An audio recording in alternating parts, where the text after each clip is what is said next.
Have you ever thought about how much carbon footprint you leave behind with your shoes, with every step you take? Yes, those boots, sneakers, or even your fancy dress shoes have more impact than you might think. Welcome to the Channel Carbon Era. We wear shoes every day, but only a few of us think about their environmental impact.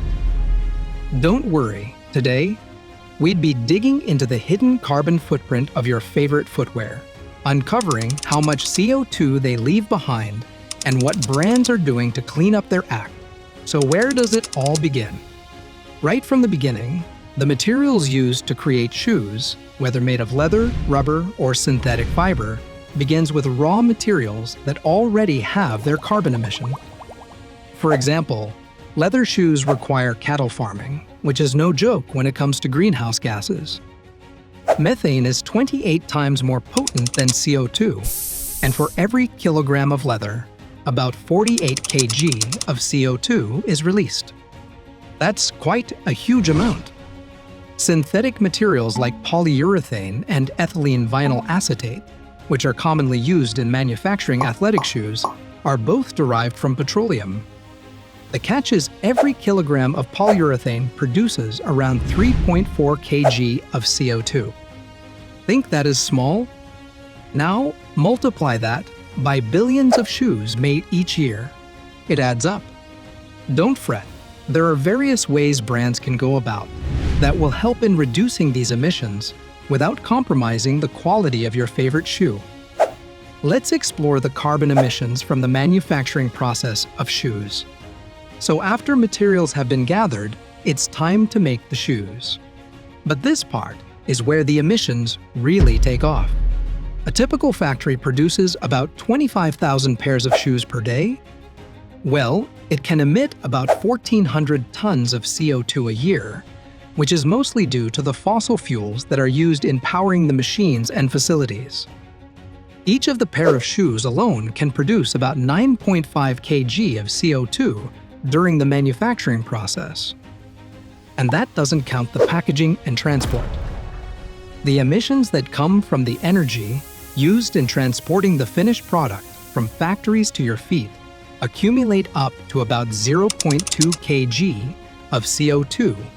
Imagine by the time those shoes get to your hands, they've already racked up emissions similar to a car driving around for 30 miles. And you haven't even worn them yet? Now let's move to the life cycle use of shoes. All right, now you're finally wearing them. But did you know that even while you own them, your shoes still leave a carbon trail? How often do you replace your shoes? Every year? 2 years? Studies say that if you extend the life of your shoes just by 9 months, you can reduce their carbon footprint by about 20–30%. And we also have cleaning. Washing your shoes, polishing them, using special cleaners, all of them add carbon too. The materials used in shoe polish and the energy for washing small, but it all adds up. So, what happens when you're done with those shoes? Every year, about 300 million pairs of shoes end up in landfills. Most of them are made from materials that take hundreds of years to break down. As these materials decompose, synthetic materials usually release chemicals and microplastics into soil and water, while also emitting methane, which is a potent greenhouse gas. Recycling? Yes, that's an option, but it's tough. Due to the complex mix of the materials used in manufacturing, recycling rates for shoes are very low.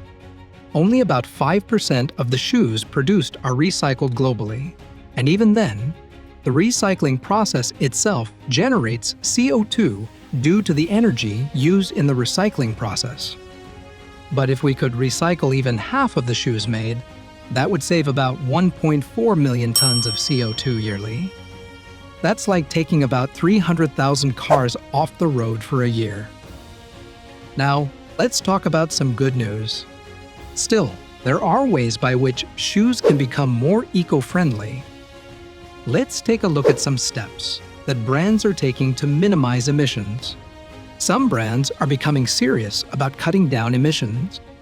Brands like Adidas, which is known for its eco-friendly strides, have started making shoes with recycled ocean plastics, single type of materials, etc.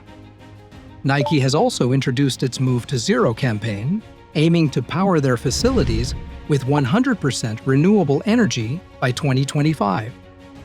Nike also aims to reduce its carbon emissions across its global supply chain by 30% by 2030. Gucci is also another brand taking part in sustainability. Currently, they're working on a line of shoes made from bioplastic.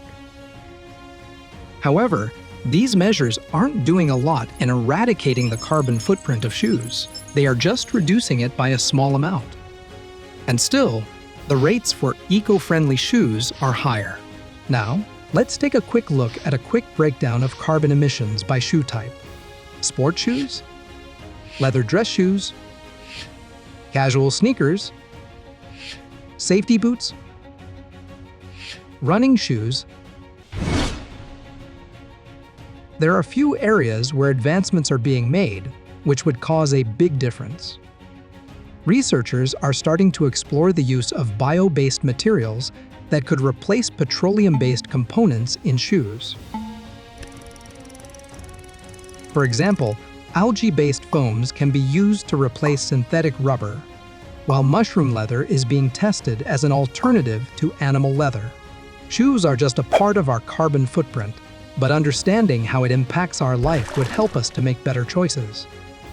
Next time, when you go shopping, consider choosing brands that are more transparent with their effort to reduce their carbon emission and footprint.